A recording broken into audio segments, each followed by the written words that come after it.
We have long suspected that this was the goal, but they're finally saying the quiet part out loud. How to fix global warming, bring back rationing. And of course, when they mention rationing, they're talking about less energy, less food, less travel for you and for me. This is in the Times dated just today. Second World War style rationing of petrol, household energy, and meat could help to fight climate change, British scientists have recommended. And just look at this happy little kid here, just delighted to be told, no, little Timmy, you've already had too much meat this month. You're not allowed to buy any more. They say rationing was wildly accepted in Britain during the conflict, i.e. World War II, explaining that as long as there was scarcity, rationing was accepted, even welcomed or demanded. Well, food and energy was scarce during World War II because they were fighting off Nazi Germany, and of course, everything went to the war effort. And so the average person felt it was their patriotic duty to consume less in order to help the men who were fighting. Well, it looks like the climate change activists want to hijack this form of patriotism in order to pursue their own cause. Of course, not limit their own personal consumption. No, they're trying to, by force, limit your consumption. But of course, there's just a few problems with that idea. The paper goes on to note that people may not accept rationing when there's an abundance of resources available. You think when there's plenty of food and plenty of meat and plenty of fuel to go around, the average person, go figure, doesn't want to be told you can't have any more. So what's the natural solution? Well, of course, the researchers argue that the first step would be governments would need to regulate such sectors as the oil industry, with the importing of fossil fuels banned or restricted in certain areas. This would create scarcity of fossil fuels, with rationing then introduced to manage the scarcity. In other words, the government first needs to create the crisis, and that way people would be more willing to accept their solution for the crisis. It's bad enough they never let a crisis go to waste. Well, now they need to create a new crisis in order to get their agenda past the average person. A release issued with the study notes governments could ration specifically selected goods such as flights, petrol, household energy, or even meat or clothing.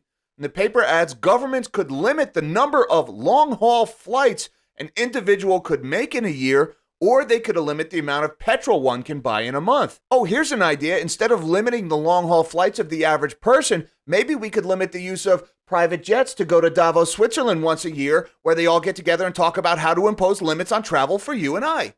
I just throw them out there. You guys do what you want with them. Now, how would they pull this off? They kind of betrayed it a little bit in this paragraph. An alternative method would be through the modernization of rationing with carbon cards, like bank cards, to keep track of your carbon allowance, because that's not at all insulting or patronizing, right? Oh, so generous of the government to give us an allowance. The research recommend that people should not be allowed to trade or sell their carbon allowance, arguing it's feasible that allowance-based schemes could exist with non-tradable allowances. So they don't want to let you have any control over how you use your arbitrarily selected limit of resources. They want to say, this is what you get. You can't trade it with anybody else. The government said you can have this, and this is what you shall have.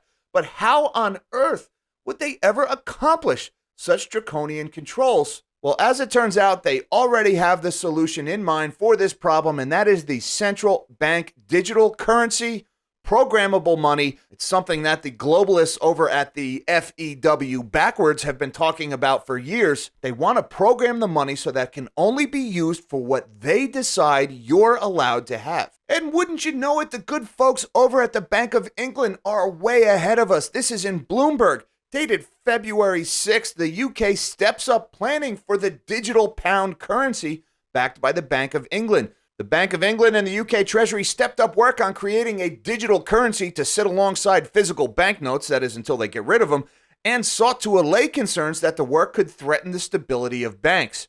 The moves are part of an effort by central banks around the world to adapt new forms of payment that work more quickly and smoothly in online transactions. Now, that statement is only partially correct. The move is part of an effort by central banks around the world. That is factually true. Virtually every country in the world right now is exploring some form of central bank digital currency. But the second half of this sentence is a bold-faced lie. It is not to adapt new forms of payment that work more quickly and smoothly in online transactions. Question for you. When's the last time you went to pay for anything anywhere and had any difficulty?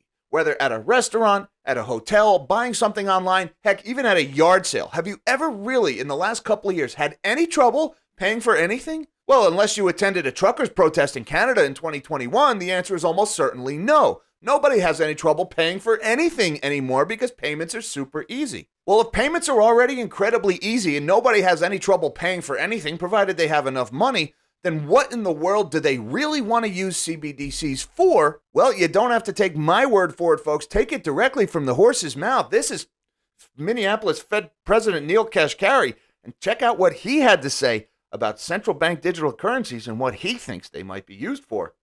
I keep asking anybody at the Fed or outside of the Fed to explain to me what problem this is solving. I can send anybody in this room $5 with Venmo right now. Right? No, seriously. So what is it that a CBDC could do that Venmo can't do? And all I get is a bunch of hand waving. I get a bunch, well, maybe it's better for financial inclusion. Maybe it's better for cross-border remittances. Maybe. Is there any evidence that it is? And, they say, well, what about China? China is doing it. Well, I can see why China would do it.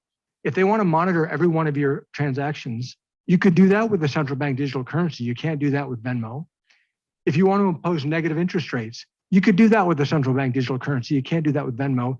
And if you want to directly tax customer accounts, you could do that with the central bank digital currency. You can't do that with Venmo. So I get why China would be interested. Why would the American people be for that? Now, folks, on any given day, I'm hardly the president of the Neil Kashkari fan club, but in this case, he is right on the money here. There is no logical reason whatsoever for a CBDC other than for governments to seize control over people's lives. He said it right here. I don't think he was supposed to say it. I'm pretty sure he got yelled at by a lot of his colleagues for saying that out loud. You're not supposed to say that part out loud, Neil, but he is exactly right here. And of course, let's not forget one of the biggest global proponents of central bank digital currencies, this revolting gelatinous mass of a human being, Augustin Carstens. Let's listen to what he has to say about his vision for a CBDC. The key difference with the CBDC is that central bank will have absolute control on the rules and regulations that will determine the use of that expression of central bank liability. And also, we will have the technology to enforce that. And there they go again, saying the quiet part out loud. These people are so confident in their ability to get this done that they're admitting openly, in public, their plan, in Jabba's own words here, is that they want to have absolute control over the use of a CBDC and the technology to enforce that control. Boy, doesn't that sound like just the thing for carrying out a draconian policy like this, where they limit all of the food, fuel, and travel that you're allowed to have.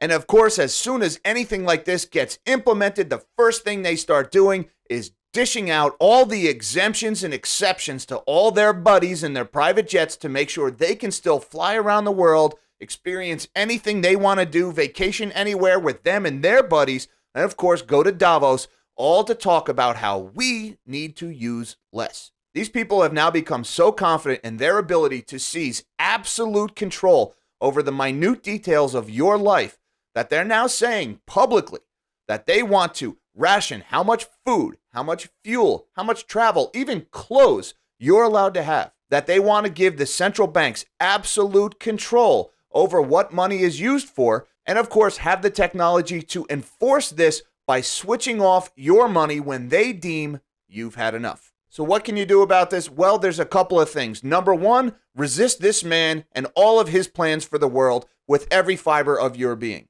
Never, ever cast any vote for any candidate that supports this agenda to implement a central bank digital currency at any level of government, federal, state, local, county, anything. Vote no for anybody pushing a CBDC.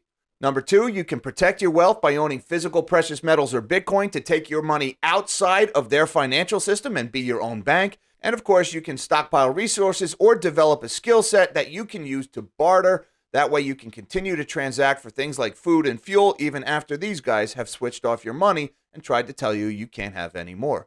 Till next time, live small and dream big.